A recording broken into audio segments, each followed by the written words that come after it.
e eu queria compartilhar com vocês, e essa mensagem eu já falo para tem muito, está reverberando bastante, não sei se vocês têm como, não? Mas está tudo certo. Então, irmãos, é o seguinte, antes de mais nada, aqui eu começo fazendo um pedido para vocês, para que vocês sigam o fio do raciocínio aqui, daquilo que eu vou falar. A pregação, né, que a gente está prestes a dar início aqui, a pregação que eu pretendo fazer, se Deus nos der força, ela vai exigir um pouco da atenção de vocês, para vocês entenderem aquilo que vai ser exposto aqui, tá certo? E eu vou partir de um texto que ele é muito conhecido por nós, né? Ele é bastante conhecido por nós, mas eu quero espremer esse texto, né? Espremer, e não apenas espremer esse texto, eu quero que esse texto nos leia, como que se esse texto pudesse fazer um pente fino nas nossas intenções, nos nossos pensamentos, naquilo que a gente tem colocado como prioridade na nossa vida, né? Várias coisas desse tipo. Eu quero que esse texto nos leia, né? Tem aquela ideia de que a gente se coloca na frente de um texto qualquer e a gente lê o texto, né? Mas o texto bom não é o texto que a gente simplesmente lê, mas é aquele texto que lê a gente, né? E quando o texto nos lê, o que ele faz?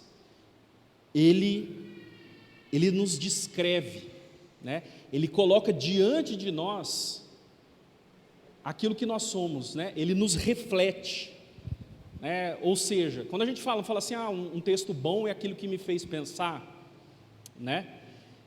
Um texto bom é aquele que nossa, isso me fez pensar. Quando a gente faz assim, de certa maneira, a coisa provocou algo em nós, né? E é nesse sentido que eu falo que quando a gente chega diante de um texto que ele é bom, nós não apenas lemos ele, mas ele também nos lê. Ele fala aquilo que nós somos, ele coloca diante de nós aquilo que a gente é, aquilo que a gente tem sido, e até mesmo aquilo que a gente pretende ser, né? Então quero que lá em Mateus, capítulo de número 6, Mateus,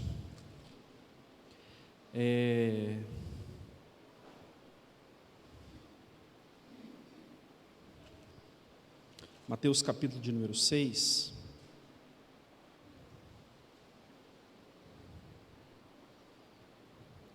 a partir do versículo de número 19 até o 21, tá? Vamos colocar de pé, só nesse momento, e depois o restante da pregação a gente pode tomar o nosso assento e tal, mas nesse momento, vamos ficar de pé. E no texto está escrito assim: não acumuleis para vós outros tesouros sobre a terra, onde a traça e a ferrugem corroem e os ladrões escavam e roubam, mas ajuntai para vós tesouro nos céus, onde traça nem ferrugem corrói, onde ladrões não escavam nem roubam, porque onde está o teu tesouro estará também o teu coração. Deus, eu peço que o Senhor esteja nos abençoando, que o Senhor esteja lendo as nossas vidas e colocando essa leitura que o Senhor faz de nós, através da sua presença, do seu Espírito. O Senhor coloca essa leitura diante dos nossos olhos, Senhor Deus, para que nós possamos ver o que somos, para que nós possamos ver o que queremos, para que nós possamos entender os nossos caminhos, Senhor Deus, em nome de Jesus. Amém. Amém. Então podem assentar aí. Irmãos, um dos grandes mandamentos, um primeiro grande mandamento, né, o maior, a Escritura fala que o maior mandamento é amar a Deus acima de todas as coisas, né? Amará teu Deus com toda a tua força, teu entendimento, etc. o primeiro grande mandamento, ele é como se fosse ele é um padrão para a nossa vida, né? Porque o primeiro mandamento, na verdade, o que ele faz? Ele coloca diante da nossa vida o propósito para o qual Deus criou a humanidade, tá certo? O primeiro mandamento, ele coloca o propósito para o qual Deus nos criou, tá? E para que Deus nos criou? Deus nos criou para a sua glória, tá? E nós, como pessoas racionais, como imagem de Deus, quando a gente fala que nós somos imagem de Deus, algumas coisas nos saltam aos olhos, assim, porque, de certa forma, quando a gente fala imagem de Deus, isso já foi muito pensado pelos cristãos. Imagem de Deus não é o formato do nosso corpo, não é o formato visível nosso, né? Porque Deus é invisível, tá? Deus é invisível, Deus não é limitado, né? Uma vez eu falei na igreja lá do Coapar, eu estava até num retiro, eu falei, Deus não tem nariz, o pessoal não entendeu, né? Vixe, eles foram uma converseira assim, mas como assim? Né? Todas essas coisas relacionadas à questão física, né? O homem, de certa maneira, igual os cristãos falavam, mais bela de todas as criaturas, mas quando Deus ele fala a respeito da imagem de Deus,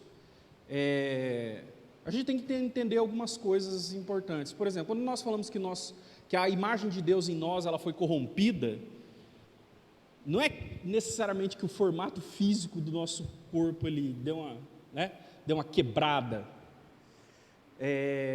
Talvez com a queda nós não sejamos tão bonitos quanto deveriam ser, né?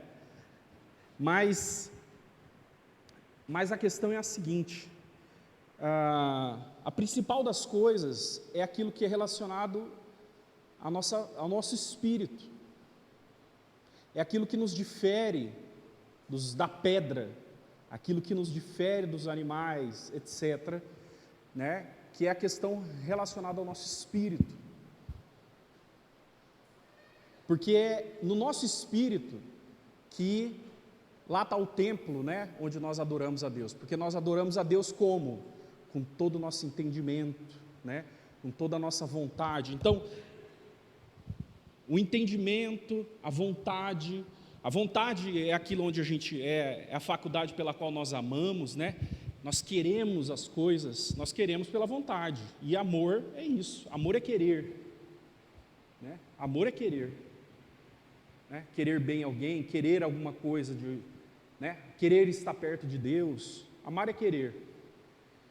E também a nossa razão, onde nós discernimos o bem do mal, né? Onde nós fazemos julgamentos, tá certo? Onde nós julgamos as coisas, nós falamos, isso aqui não é bom, isso aqui é bom. Deus ele faz isso. Deus ele separa o mal do bem, né? Deus ele faz todas essas coisas. E é nesse aspecto que nós somos imagem de Deus. Quando o homem age de forma honesta, né? Quando o homem age, o que qualifica? Quando a gente olha para uma pessoa e fala assim, esse é um homem de Deus. Por que é uma pessoa, quando a gente olha para uma pessoa e fala assim, esse é um homem de Deus, esse é uma mulher de Deus? Não é meramente, não é pela forma física da pessoa que a gente vai ver isso, porque a pessoa pode ter o olho azul, pode ter o olho castanho, pode ter o cabelo preto, pode ter o cabelo loiro, etc., mas, né, essas variações não importam. O que importa é a forma do relacionamento da pessoa com Deus e com o próximo. E isso nasce do nosso coração, da retidão do nosso coração. Entendeu? Da retidão do nosso coração. É no nosso espírito que nós somos imagem de Deus no sentido mais próprio possível. No nosso espírito, na nossa alma. Quando Deus ele fala a respeito, quando Jesus ele vem aqui e ele fala a respeito do Evangelho, o que ele está querendo orientar? O nosso entendimento, o nosso coração. O Evangelho só serve para isso. Para orientar o nosso entendimento, para orientar o nosso coração, né? Para nos colocar de fato na direção correta, da relação correta em relação a Deus, tá? Para que nós amemos as coisas corretas, né? amemos as coisas verdadeiras, amemos aquilo que é melhor. E em todas as coisas que você conhece, que você pode vir a conhecer, ou até das coisas que você desconhece, tá? De todas essas coisas, a melhor delas é Deus. A melhor delas é Deus. Deus é aquilo que há de melhor em todas as coisas. Entre todas as coisas, aquilo que há de melhor em tudo é Deus. E amar a Deus, como diz Jeremias, né? Conhecimento de Deus constitui glória para o homem. Por quê? Porque o conhecimento de Deus é o conhecimento da melhor coisa que pode haver. Você pode ter conhecimento de tudo na vida. Você pode ter tido todos os tipos de experiências possíveis. Mas a melhor experiência possível que você pode ter é com Deus. É com o Senhor. Amém, irmãos? Amém? Então eu quero que vocês prestem atenção em mim, naquilo que eu vou falar aqui. Eu vou me deter apenas nesse texto. Ele vai falar assim: eu não acumulei esse tesouro na terra, onde a traça e a ferrugem corroem, né? Onde os ladrões minam e roubam e tal, mas o que é melhor é acumular tesouros nos céus, porque onde está o teu tesouro, aí estará também o quê? O teu coração. E a pergunta é: quais são os nossos tesouros? Você sabe que tem uns cristãos antigos, lá do século 13 e tal, até um pouquinho antes, eles tinham uma frase, que é uma frase que ela parece que ela é muito difícil de entender, mas quando a gente compreende dela, ela fica facinho. Né? A gente bate o olho na frase e compreende aquilo que ela quer dizer. E que eles usavam muito. Né? Que eles usavam muito. Ele fala assim que o fim, a finalidade, né? Por exemplo, quando você tem um desejo de alguma coisa, aquilo se torna a finalidade da sua ação. Por exemplo, se um pai, a filha está prestes a fazer um aniversário de 15 anos, o pai se move para lá e para cá, para poder fazer o quê? Fazer uma festa, sei lá, ou qualquer outra coisa que vocês imaginem aí. Né? O filho vai casar, o pai e a mãe ficam se esperneando para saber, tentar ajudar, alguma coisa nesse sentido. Né? Ou mesmo quando os pais saem para trabalhar, para dar melhor para os filhos, etc. Por que fazem isso? Né? Fazem por um sentimento de amor. Então a finalidade, o que é que faz essas pessoas se moverem desse jeito? O amor aos filhos, querer a felicidade, etc. Tá certo? Então, por isso que eu estou pedindo para vocês prestarem bastante atenção aqui. A finalidade das nossas ações é aquilo que nos move.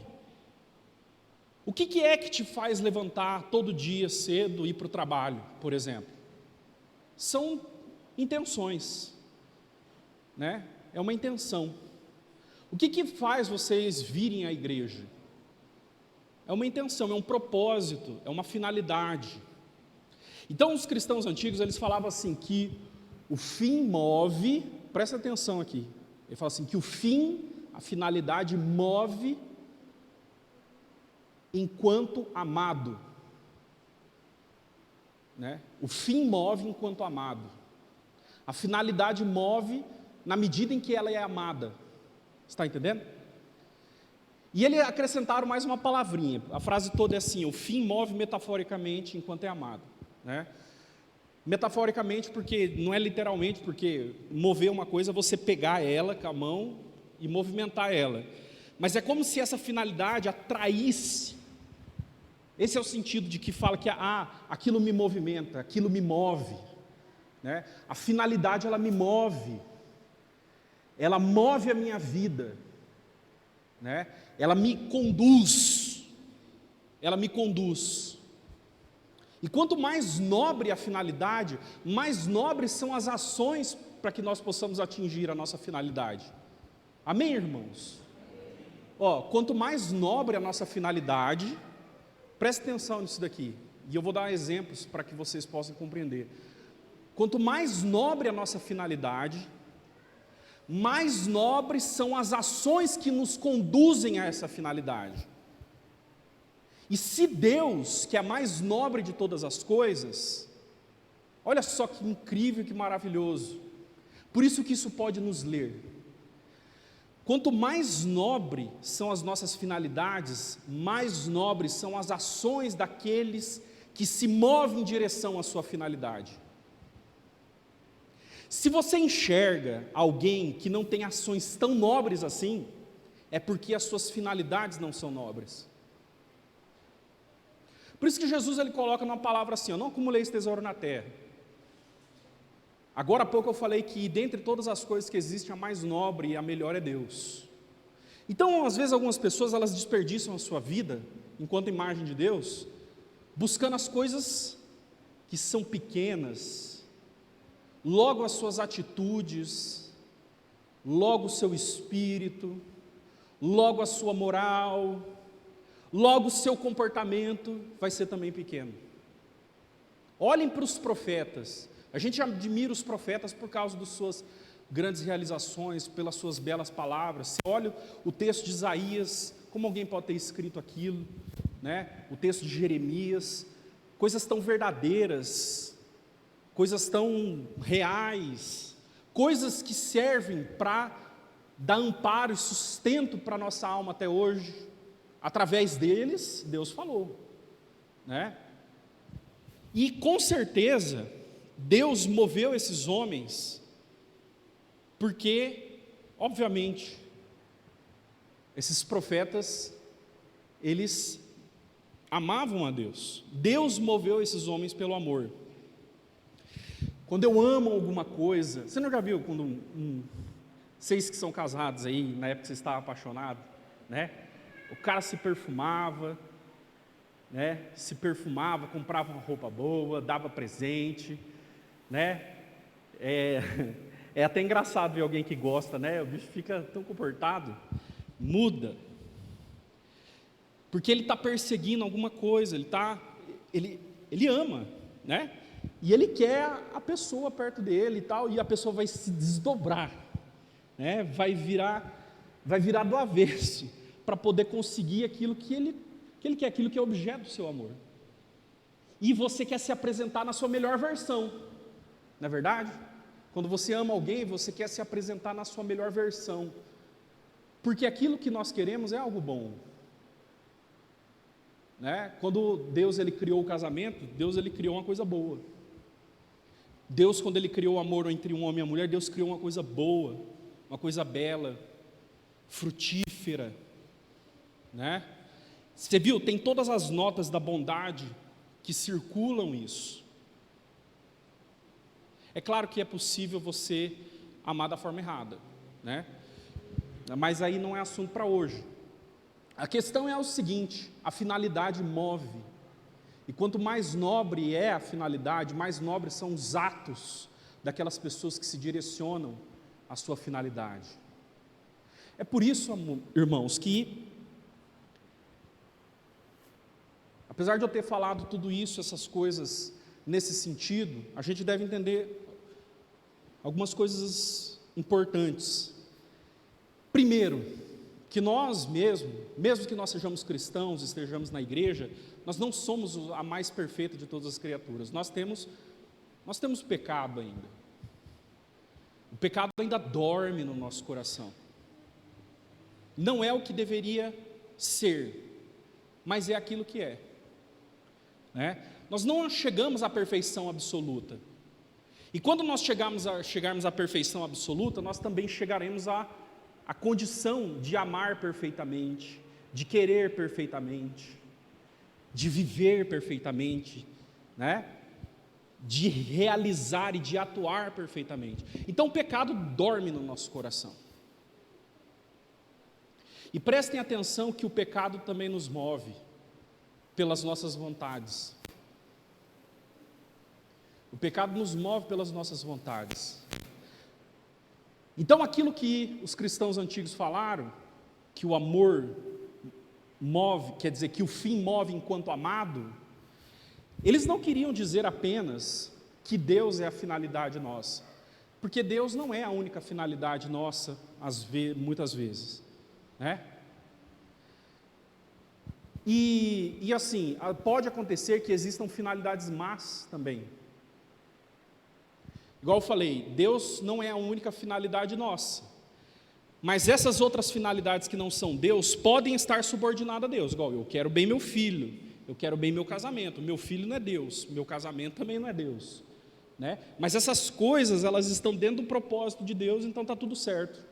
Eu amar meu filho, eu amar minha mulher, amar minha igreja, etc. Correto, irmãos? A gente pode olhar para as coisas e amar e ter finalidade. A gente pode ter finalidade na nossa vida, por exemplo, a gente estudar, né, procurar ser a nossa melhor versão, porque de certa maneira existe um amor pessoal de ser o melhor daquilo que a gente pode ser. Então a gente trabalha bem, a gente estuda bem, a gente dá o melhor daquilo que a gente pode dar de nós mesmos. Então, né, mas a gente faz isso, depois a gente fala graças a Deus por todas essas coisas, né? Essas finalidades estão subordinadas a Deus. Quando o trabalho, por exemplo, ele se torna uma finalidade em si, que ela se desvia de Deus, aí já é pecado. Da mesma forma que todas as outras coisas. Existem finalidades no nosso coração. E o que eu quero falar aqui hoje para vocês, queridos, é que existem fins no nosso coração que não são tão nobres. Será que todos os fins, eles são nobres? Todas as finalidades que nós temos no nosso coração são nobres? Né? Às vezes a gente é antipático demais com uma pessoa, a gente pega pesado com alguma pessoa de forma desnecessária, porque sei lá, às vezes a pessoa nem consegue explicar, mas ela faz aquilo. Se ela faz é porque ela gosta, ninguém faz o que não gosta, né? Ninguém faz o que, e isso é uma verdade, ninguém faz aquilo que não quer. Tudo que nós fazemos é aquilo que queremos, tudo, todas as coisas, sem desculpas, né? Às vezes, sei lá, no trabalho eu estou fazendo uma coisa, eu não quero fazer isso, mas de certa maneira eu estou fazendo isso por causa de, eu quero manter meu emprego, né? Sei lá, a gente às vezes faz o que a gente não gosta por motivos maiores, mas mesmo assim a gente quer fazer aquilo, talvez não por amor àquilo, mas por amor a outra coisa. O que eu estou querendo falar é que tudo que você for fazer na sua vida é porque você quer. Tanto as coisas boas, quanto também as coisas que não são tão boas assim. Quanto as coisas que são erradas. E sabe por quê? Porque nós não amamos perfeitamente. Nós, enquanto cristãos, nós não amamos perfeitamente, ainda. Nós não amamos perfeitamente. Nós temos finalidades erradas, nós temos atos errados. Se nossas finalidades fossem perfeitas, nós também seríamos perfeitos, né? Se as nossas finalidades fossem perfeitas, nós também seríamos perfeitos. E é por isso que nós, quando nós estamos convivendo, quando a gente convive, a gente que convive, a gente tem uma estrada de igreja aí, 15 anos de igreja, 10 anos de igreja, a gente já sabe das virtudes um dos outros, né? Nós já sabemos dos vícios um dos outros, e nós sabemos que nós estamos regados num mar de imperfeição também. Nós estamos inseridos num mar de imperfeição. E é verdade isso aí. Eu acho que é humildade da nossa parte confessar isso. É humildade. Eu que falo para vocês, né? Vocês não chamaram um anjo para pregar aqui. Eu tenho os meus erros. Às vezes as minhas finalidades também não são perfeitas. Porque os meus atos também não são perfeitos, né? Porque nós amamos deficientemente. Nós amamos deficientemente. Nós somos deficientes no nosso amor em muitas coisas. E agora, né, mas graças a Deus pelo Evangelho, por mais que a gente possa se preocupar com isso, a gente não precisa se desesperar por isso. Tá? Mas a palavra ela sempre continua nos orientando. Aonde está o teu tesouro, aí estará também o teu coração. E aonde está o nosso tesouro, irmãos? Onde está o teu tesouro? Aonde tem ficado o seu tesouro? E é maravilhoso que Jesus tenha usado esse termo, tesouro. Porque dentro dessa palavra se encerra uma noção de valor. E o nosso tesouro sempre são as coisas que nós damos mais valor. O nosso tesouro pessoal são as coisas que nós damos mais valor. Correto? E aquilo que mais vale para nós é aquilo pelo qual nós mais lutamos. É aquilo pelo qual nós gastamos a nossa energia. É aquilo no qual nós gastamos o nosso tempo. O nosso tesouro é aquilo no qual nós devotamos o nosso amor.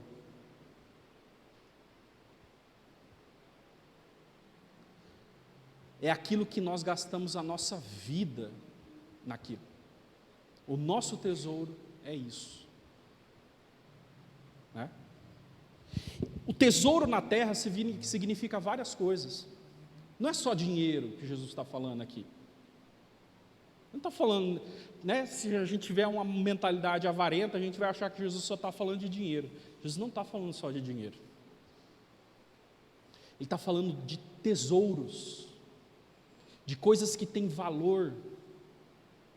E nem tudo aquilo que tem valor tem preço, né? Existem coisas que têm valor para nós e que não têm preço, tá? Mas assim, não são apenas coisas que a gente compra. O nosso tesouro são aquelas coisas que valem. E às vezes a gente nem confessa que certas coisas são preciosas para a gente. A gente nem confessa isso. Então assim, queridos,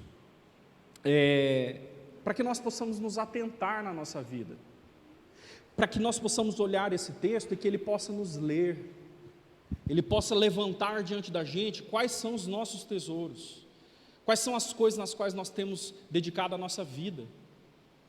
Às vezes a gente tem dedicado a nossa vida para coisas que não são tão nobres assim. Sei lá, né? Às vezes você sabe que o ódio às vezes é um amor ao contrário, é um amor com um sinal invertido. Tem pessoas, sei lá, que acorda e levanta porque é movido às vezes até muito em política é assim, né?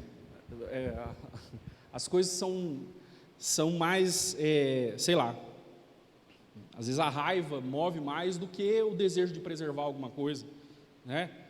E você não vê, eu passo no Instagram, às vezes coisas de política, cara, os caras sempre estão falando mal um do outro, estão sempre, né, olhando para o outro na sua pior versão. Às vezes isso acontece, né? E às vezes acontece nas nossas relações pessoais também. A gente olha para a pessoa, sei lá, a gente não vê nem o diabo tão feio, né? Porque algumas coisas nos movem. Algumas pessoas elas precisam, né, detestar alguém. Algumas pessoas elas precisam dessas coisas. Sei lá, não sei, várias outras coisas aí.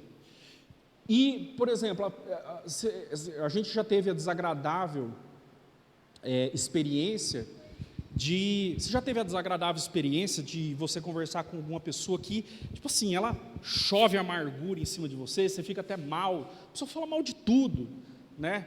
Fala mal de todas as coisas, fala mal de um monte, você fica até assim, você tem que tomar cuidado para você não ser envenenado, você tem que tomar cuidado para você não sair do prumo, né? Para você não sair do seu equilíbrio ali, porque a pessoa vai jorrando ali tanta, sei lá, vê as coisas sempre pelo seu pior lado, pelo seu pior aspecto. Então, gente que é viciada em olhar o mal, né? Enquanto nós deveríamos ser o contrário, a gente deve ter o hábito de sempre estar olhando para Cristo, e Cristo é o colírio dos nossos olhos, que limpa a nossa visão, para a gente poder enxergar o mundo criado por Deus, naquilo que ele tem de bom, né? Naquilo que as coisas têm de bom. O cristão, na verdade, ele é o maior dos otimistas, e o amor nos molda, né? Nós somos aquilo que nós amamos. Então, às vezes as pessoas, igual eu falei que o ódio é um sinal invertido, é um amor com sinal invertido. Então a pessoa ela vai só vivendo de ressentimento, de coisas que dão errado, que não sei o quê, ela vai se envenenando. Talvez essa pessoa foi injustamente mesmo ferida por algo, essa pessoa foi justamente ferida por algo, mas essa ferida, essa injustiça que ela sofreu, ela não soube lidar bem e ela se tornou pior do que aquilo que ela era antes. Então nós temos que tomar muito cuidado com as coisas que nos movem. Nós devemos tomar muito cuidado com as coisas que nos movem, porque o mal nos tenta, não é só porque ele quer colocar alguma coisa para você tropeçar e tal, o mal também nos tenta fazendo mal, fazendo injustiça, porque o diabo sabe, com toda certeza, de que nós somos desequilibrados o suficiente às vezes, para nós não termos força, para a gente suportar uma injustiça feita contra nós. Imagine Cristo, Ele fazendo bem para todo mundo, curando as pessoas, que não sei o quê, daí no final da sua vida, Ele chega, seus amigos o abandonam,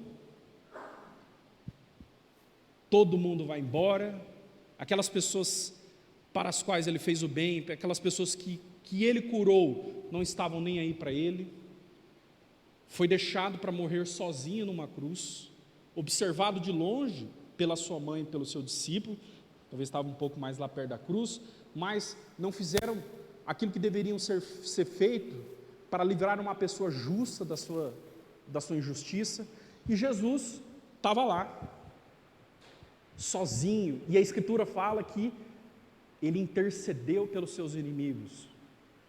Olha só, uma pessoa que sofreu o mal, a tentação, o ódio, né? E ainda assim não dobrou o seu espírito, se tornando pior do que era. Porque o diabo poderia desequilibrar, quer dizer, poderia em hipótese, mas eu acho que, nem hipótese, né? Jesus, ele não poderia pecar de forma alguma. Mas se fosse qualquer um de nós, até onde a tentação ia testar o nosso limite? Né? Sem nos torcer. Por isso, e por que Jesus ele não foi torcido? Porque Ele amava a Deus. E Ele amava de maneira suficiente para Ele preservar intacta a sua vida. Você está entendendo, irmãos? O fim move enquanto amado. As coisas que nós amamos nos movem. E eu não estou falando apenas de Deus, mas também às vezes, fins não tão nobres também nos movem. Então, eu falei da tentação, mas existem pecados que nos movem, existe a sensualidade que pode mover as pessoas, né? A sensualidade que move homens e mulheres, tá certo? Que a gente olha assim, né? Qual que é a intenção da pessoa em estar agindo como está agindo, né? A gente olha pelo viés da intenção, da finalidade, né? Qual que é a finalidade da pessoa de agir como age? Tem todas essas coisas. Nós devemos cuidar com as finalidades que elas estão dormindo no nosso coração, né? E o nosso tesouro ele tem que ser celeste. E a gente tem que se mover em direção a isso. Amém, irmãos? Amém? Então, assim, que Deus faça essa leitura em nós. E que você saia daqui, que você vá para a sua casa, que você dobre seus joelhos, que amanhã que seja objeto de meditação sua, que você fique pensando nisso, né? E pedindo para Deus, para que nós possamos algumas coisas. Primeiro, amar de forma mais perfeita. Em segundo lugar, amar as coisas mais perfeitas, né? Amém? Então, assim, que nós possamos, irmãos, amar aquilo que é o mais perfeito, amar de forma mais perfeita, né? E com isso, a gente poderia acrescentar um terceiro, que Deus possa limpar o nosso coração, né? Para que Deus possa limpar o nosso coração. Se Deus limpar o nosso coração, com certeza nós teremos aí presente no mundo, presente diante das pessoas, presente diante dos nossos familiares, presente diante da igreja, nós traremos à vista de todas essas pessoas, né, a melhor versão nossa, tá? Porque quem ama perfeitamente também age perfeitamente. A exemplo de Cristo. Quem tem o tesouro mais perfeito, anda também num caminho mais perfeito. E é o mandamento de Jesus para que nós sejamos perfeitos, como nosso Pai Celestial também é perfeito. Amém? Então vamos nos colocar de pé, vamos orar ao Senhor. Vamos colocar de pé, vamos orar.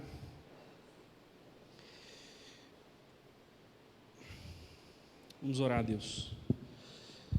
Deus, meu Pai Celeste, meu Pai querido, nós estamos diante do Senhor, diante da Tua presença, Senhor Deus, diante da Tua graça, diante das Tuas inúmeras misericórdias, meu Senhor Deus, e diante da Tua perfeição, meu Pai. A minha oração é para que em nome de Jesus Cristo, Senhor Deus, a minha oração é para que em nome do Teu Filho Jesus Cristo, nós possamos, Senhor Deus, ser aperfeiçoados segundo a Tua graça. O Senhor nos deu fé, meu Pai, para que nós possamos invocar as melhores bênçãos, Senhor Deus, os melhores dons à nossa vida, invocar os melhores dons sobre a vida da nossa família, sobre a vida da nossa igreja, Senhor Deus, para que nós possamos invocar os melhores dons, Senhor Deus, para que nós possamos ser construídos dia após dia, segundo a imagem do nosso Senhor Jesus Cristo, para que nós possamos, meu Pai, resplandecer a vida do Teu Filho Jesus Cristo. E esse deve ser o nosso maior desejo, Senhor Deus, essa deve ser a nossa maior vontade, essa deve ser a nossa finalidade. Ter o Senhor completamente conosco, ter a amizade perfeita com o Senhor. E nenhuma dessas coisas elas ocorrem, meu Senhor Deus, nenhuma dessas coisas ocorrem da nossa parte para com o Senhor, se nós não formos curados pela Sua graça, se nós não formos lavados com água limpa, meu Senhor Deus, de todas as nossas sujidades, meu Senhor Deus, de todas as poluições, meu Pai, que existem na nossa mente, no nosso coração. Nós oramos, Senhor Deus, porque nós queremos amar de forma mais perfeita, meu Pai, amar verdadeiramente o Senhor, porque nós sabemos que nós temos defeitos em vários lugares da nossa vida, em várias áreas da nossa vida. Nós temos os nossos defeitos, nós temos os nossos defeitos no amar. Às vezes, meu Senhor Deus, nós erramos no trato com as pessoas, seja, meu Senhor Deus, pelo excesso, seja pelas deficiências, meu Senhor Deus, também, mas que o Senhor coloque a justa medida no nosso coração. E a justa medida do amor perfeito é amar sem medida de forma perfeita, Senhor Deus. Então, eu oro por essa igreja, eu oro por todos os irmãos aqui, eu oro pela vida do pastor Daniel, Senhor Deus, da Anne, do Isaac, Senhor Deus. Eu oro pela vida de todos aqui, para que o Senhor derrame bênçãos maravilhosas sobre a vida dessa igreja, derrame graça verdadeira sobre essa igreja, derrame a sua misericórdia, Senhor Deus, a sua bondade, meu Pai, e que o Senhor nos dê os tesouros mais nobres, Senhor Deus, que vêm da sua graça para conosco, vem do Senhor para cada um de nós. Essa é a oração que eu faço, meu Senhor, em nome de Jesus Cristo. Nos livre das trevas, daquelas que estão fora de nós, de cada um de nós, daquelas que estão em nós. Nos livre de todas as trevas, Senhor Deus, e que nós estejamos cada vez mais unidos ao Senhor. Essa é a oração que eu faço em nome de Jesus Cristo, invocando a bênção para toda essa igreja. Amém. Amém.